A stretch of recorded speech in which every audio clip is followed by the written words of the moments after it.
Hi everyone, I didn't think my life would be as in a dead end as it is now. My wife stopped loving me and what happened next will shock you. I, 34M, have been married to my wife M, 32F, for 8 years. We've got 2 kids together, Liam, 6, and Zoe, 3. I work 2 jobs, one as a delivery driver during the day and another as a night shift janitor. Not glamorous, but it's honest work, and it keeps food on the table and the lights on. M stays at home with the kids. At least, that's what I thought. Our marriage wasn't perfect, whose is, but I really thought we were solid. I loved her. Still do, maybe. We were high school sweethearts. She used to be this bubbly, goofy girl who made everyone laugh, including me. That's what hooked me, honestly, her energy. But somewhere along the way, that energy started to shift. Started to feel like it wasn't for me anymore. It started small. She'd be glued to her phone constantly, and when I'd ask who she was texting, she'd shrug and say, just the girls. At first, I believed her. Why wouldn't I? She had this tight group of mom friends she hung out with, and I didn't want to be the paranoid husband. But then she started dressing differently. Heels around the house, full face of makeup on a Tuesday morning. I remember joking, who you getting all dolled up for? The Amazon guy? She just smirked and said, maybe. That one stuck in my head for days. Then there were the girls' nights out. Suddenly, she had a lot of those. And every time, she'd come back smelling like perfume and red wine, giggling at nothing, and crashing on the couch. She'd get defensive if I asked how the night went. Why are you always interrogating me? She'd snap, can't I have a life outside this house? Looking back, I think that's when I first felt it, that low, gnawing ache in your gut when something doesn't add up. But I brushed it off. I didn't want to be the jealous, insecure guy. I kept working, kept grinding. I told myself I was doing it for my family. For her. So like I said, I work 2 jobs. I'm barely home during the day and gone most nights. That means a lot of trust goes into a setup like that. Trust that your partner's got your back while you're out killing yourself to keep the family afloat. One Friday afternoon, I came home early from my delivery shift. Boss said I'd been overworking myself and forced me to take a half day. I thought I'd surprise M with lunch from her favorite Thai place and spend some rare time with the kids. The house was quiet. Too quiet. I figured Zoe was napping and Liam was at school, so I tiptoed in, trying not to wake anyone. As I walked past the living room, I noticed her phone buzzing like crazy on the kitchen counter. She always had that thing glued to her, so seeing it unattended. That was already weird. The screen lit up, and I saw the name flash across it, Leo. Then another one. Can't stop thinking about last night. You're unreal. My stomach dropped. Like that scene in a movie where the music cuts out and everything slows down. I don't know what came over me, but I grabbed her phone and opened it. No password. Which felt deliberate in hindsight. Like she wanted to be caught. Or maybe she just got sloppy. I start scrolling. And there it is, texts, pictures, voice notes. The dude she was messaging wasn't just some guy. He was a household name. Plays in Europe. The kind of guy whose face is on magazine covers and soda commercials. I won't drop his name here because I'm not trying to get sued or doxxed, but let's just say if you've ever watched a World Cup, you know him. They'd been talking for months. Meeting up when he was in town. Hotels. Private dinners. He even sent her photos of his private jet. I'm not kidding. There were receipts for designer bags, spa visits, even a dinner at a rooftop restaurant that I couldn't afford on a good month, let alone working double shifts. I sat down. Hard. My hands were shaking. This wasn't some emotional affair or, it just happened once, thing. She was living a double life. And the worst part? She had told me she was at a mom's night in during at least 3 of those meetups. I think something inside me cracked right then. Not just the betrayal, but the effortlessness of the lie. The ease in her words. Like I was the side character in her movie, and she was off living her real life somewhere else. I put the phone down. I didn't even know what to do with myself. And then the front door opened. She walked in, carrying Zoe, wearing a new coat I'd never seen before and sunglasses that probably cost more than my car. She looked at me, startled. "You're home early." No idea how I kept my voice steady, but I said, "Who's Leo?" The blood drained from her face. So I ask her, dead calm. "Who's Leo?" She freezes. Like, actually freezes. Zoe squirms in her arms, and she sets her down slowly without saying a word. Then she tries to laugh it off, like I just asked her about some high school crush. "Oh my God, are you serious? You're checking my phone now?" I didn't even respond to that. I just stared. And I must have looked different, like a switch had flipped, because her smirk faded quick. She tried to grab the phone off the counter, but I got to it first. I opened the messages and held it up. "You want to explain this? You and Leo the F*** ing legend asterisk, hotel selfies, champagne rooms, can't stop thinking about last night." Now she was shaking. But not out of guilt, out of anger. "You're invading my privacy. That's not okay, no matter what you think you saw." Bro. That sentence. What you think you saw? Like I hallucinated her on a yacht with a soccer god while I was mopping vomit off a convenience store bathroom floor at 2 a.m. I snapped. Not yelling, just done. "Do you even hear yourself right now? I'm busting my ass working 2 jobs, barely sleeping, trying to support this family, and you're out here living a fantasy life with someone who probably doesn't even remember your name after he lands in Madrid." And then she said the line that made my jaw hit the floor. "Don't make this about you. You checked out of this marriage years ago." I swear, I almost laughed. I was so stunned, it felt surreal. I was like, checked out? I work 16-hour days so you can stay home with the kids. Checked out where? To work? She didn't have a real answer. She just kept dodging, twisting things, crying 1 second, then going stone cold the next. Classic guilt spin. She tried to say she didn't mean for it to happen, and that it wasn't about love, just connection and excitement. Said she felt like she was alive again. Alive again. While I was out there killing myself for her and our kids. She begged me not to tell anyone. Said it could ruin his career. His career? I couldn't care less if he kicked another ball again in his life. But I realized something in that moment, she wasn't sorry for what she did. She was sorry she got caught. I told her I needed space, grabbed my keys, and walked out. I had nowhere to go, honestly. Ended up sitting in my car in the Walmart parking lot for 3 hours just trying to wrap my head around everything. That night, I called off my shift and crashed on my brother's couch. So I'm lying on my brother's busted old couch, staring at the ceiling fan, replaying every moment of the last 8 years like I'm watching someone else's life. Like maybe if I look hard enough, I'll spot the exact moment things went off the rails. Spoiler, I didn't. My brother, we'll call him Jake, knew something was off the second I walked in. I hadn't even closed the door when he asked, "Yo, what happened?" I didn't have the energy to explain. Just muttered something about a fight with M and asked to crash. I didn't sleep that night. Or the next. You know what hits the hardest?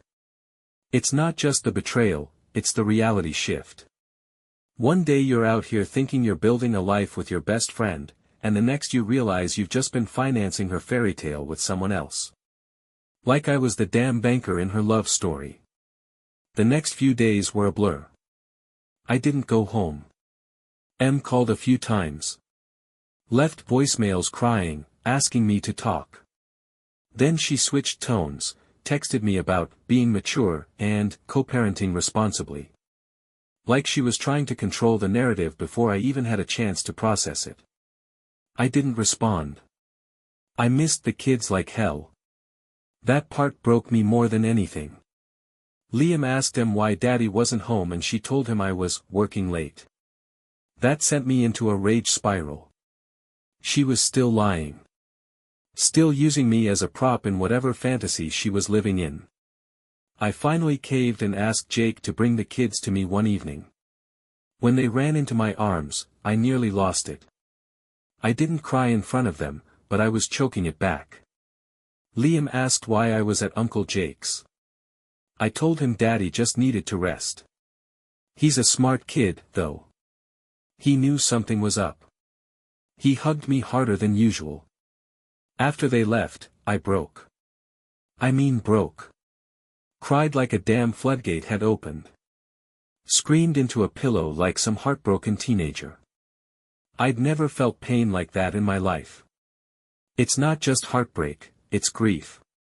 It's grieving the life you thought you had. The person you thought loved you. I couldn't eat. Couldn't sleep. Couldn't think. Just kept seeing her smile in those texts, laughing in those photos, while I was out here grinding myself into the dirt for her and the kids.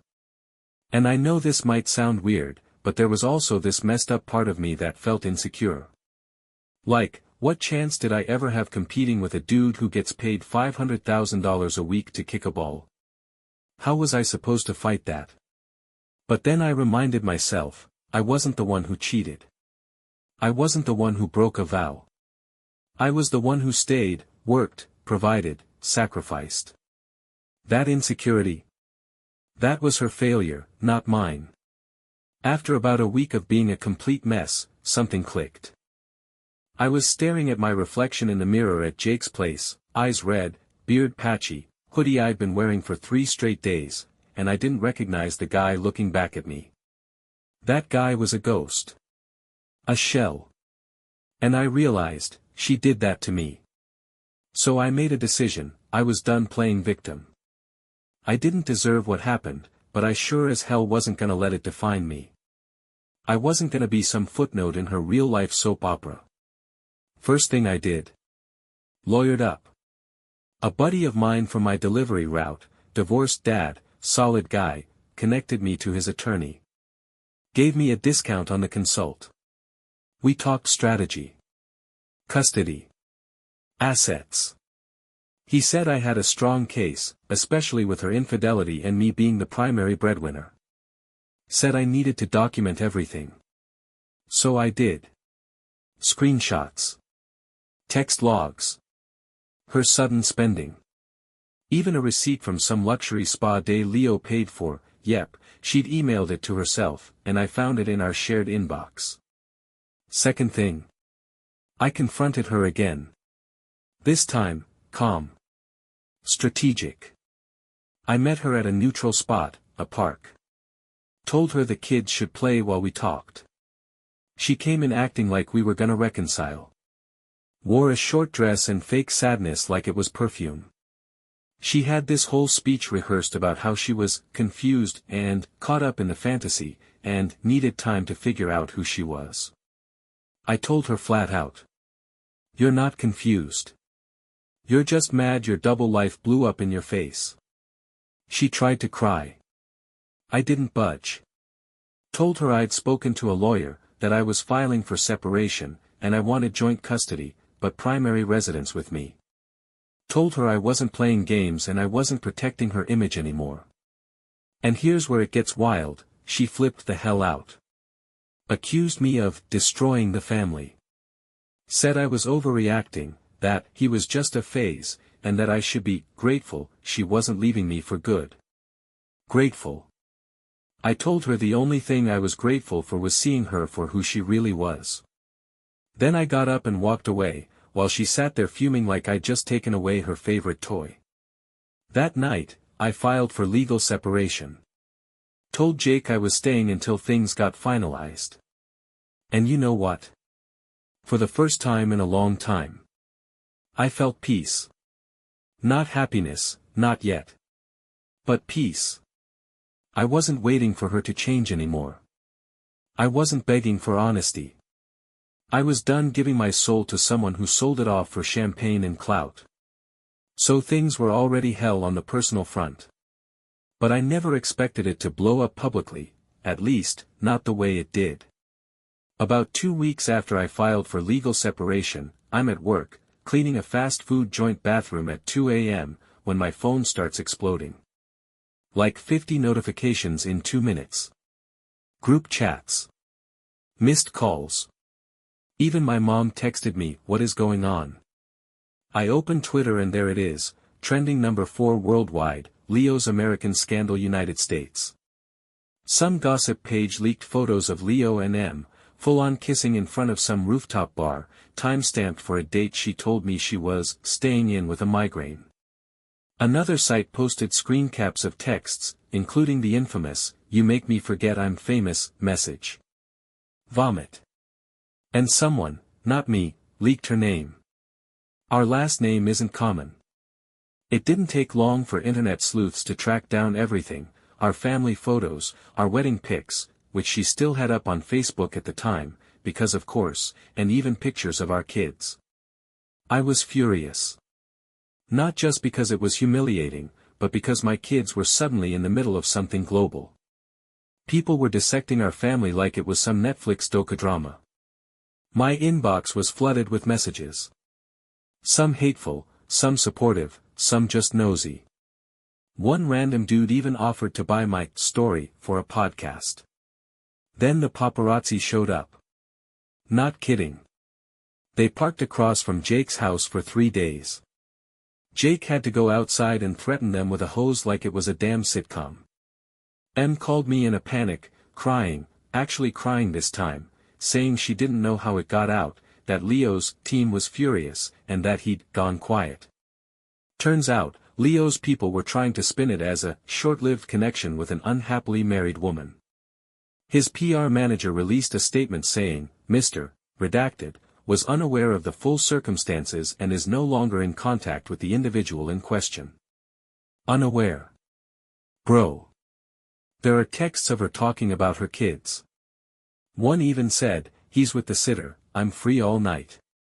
Like what was he unaware of? The concept of marriage? Anyway, the PR machine went into full cover-up mode. She got tossed like expired milk. And you'd think she'd be humiliated, right? Wrong. She started acting like she was the victim. Started posting cryptic quotes on Instagram like, "Sometimes the heart wants what it wants. Don't judge what you don't understand." And another one. "They only hate you when you're real."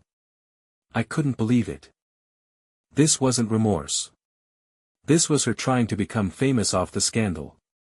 She even tried to pitch herself to some reality show.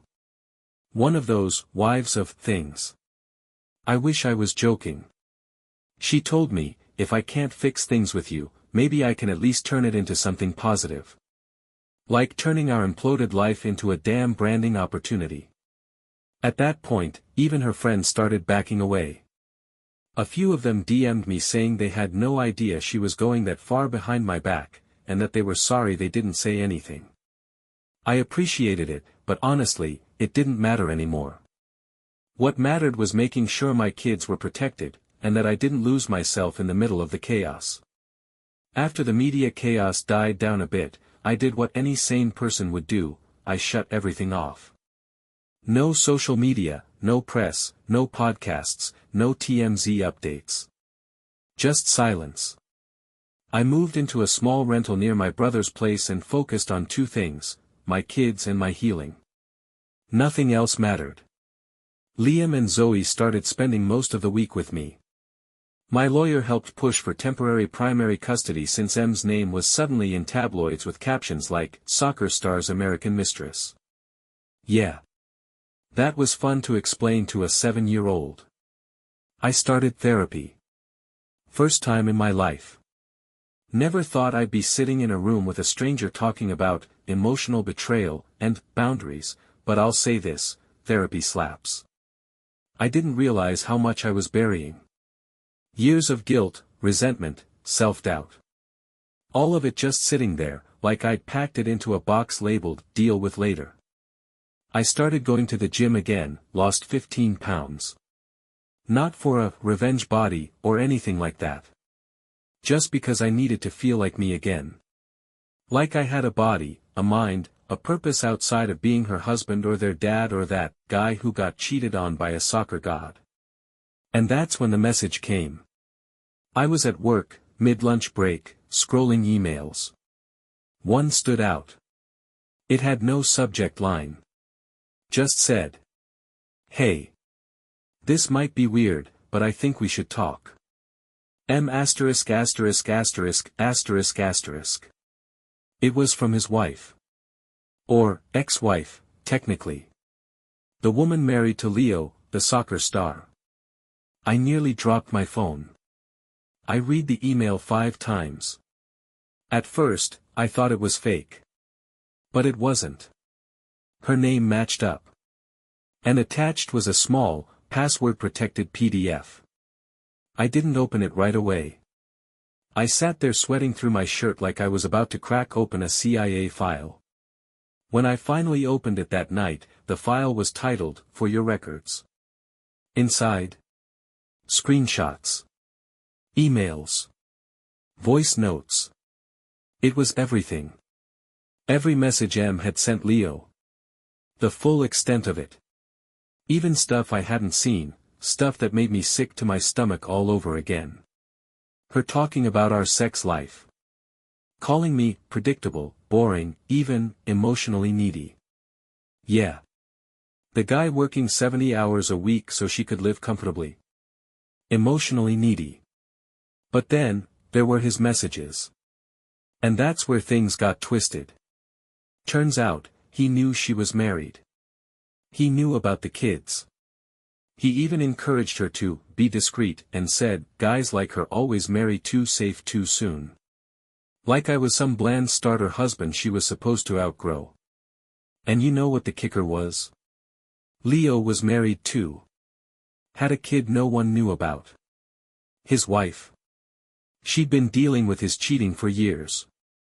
I was just the next in a long line of discarded family men getting burned in his path. She apologized in the email. Said she thought I deserved the truth. Said she was done covering for him. Said if I ever wanted her to testify in court or provide evidence, she would. I sat there in stunned silence for probably an hour. Not because I needed the evidence, though it helped with custody, but because, finally, someone saw me. Not as a meme. Not as a headline. Not as a punchline. Just as a guy who got completely screwed over. I didn't respond to her right away. I needed time. But I respected the hell out of her for doing that. And it reminded me, I wasn't alone in this. I'd been treated like I was invisible for so long, I forgot what it felt like to matter. I wasn't the only one who got blindsided by someone who couldn't tell the truth if it punched them in the face. And for the first time in months, I felt understood. Not pitied. Not mocked. Understood. Because this woman, someone on the inside of the circus, had lived the same hell.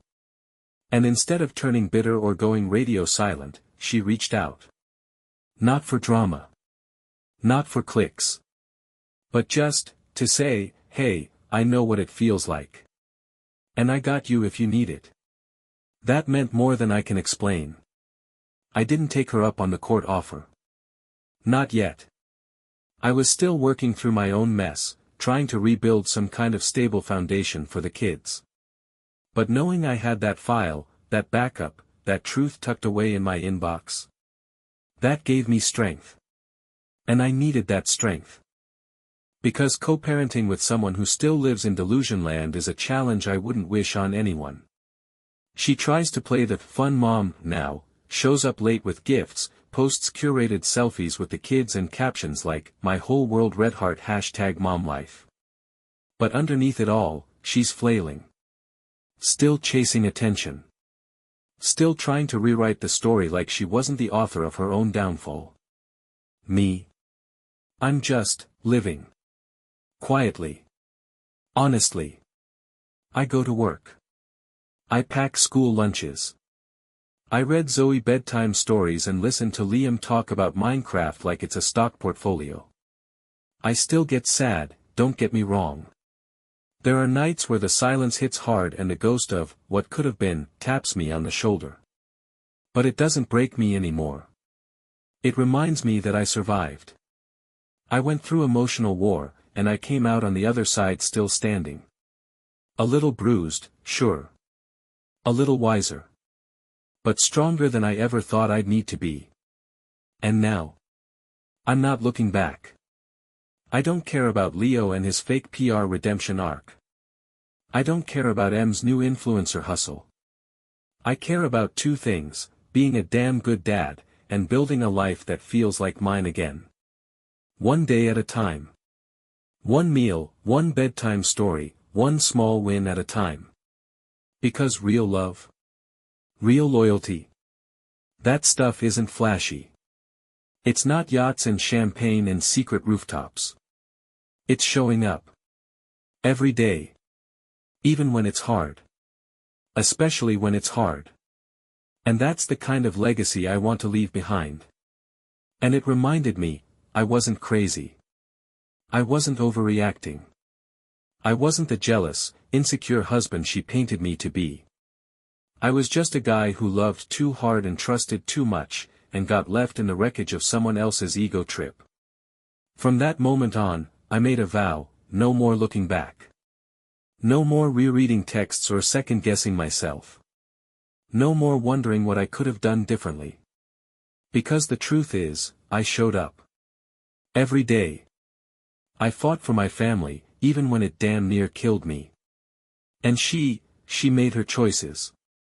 She doesn't get to rewrite the story now that she's the one standing in the ashes. I took the PDF from Leo's ex and gave it to my lawyer. It helped push for full primary custody. The judge saw everything, texts, photos, timestamps, even a video clip that made my stomach turn. It painted the picture plain as day, this wasn't a lapse in judgment. It was a lifestyle. M's lawyer tried to downplay it.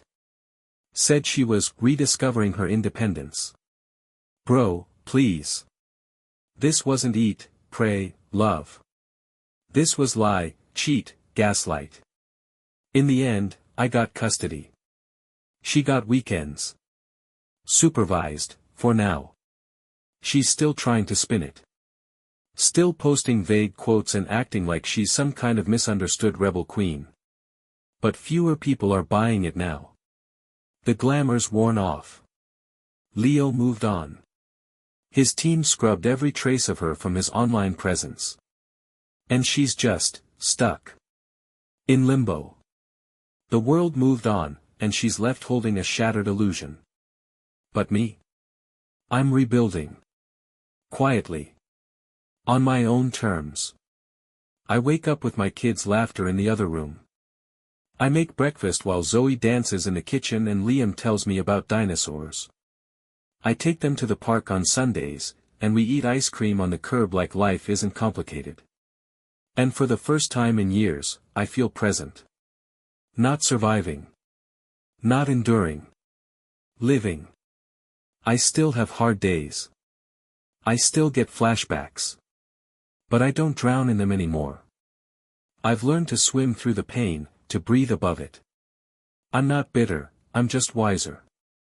I know what I deserve now. I know love should never make you feel small or forgotten.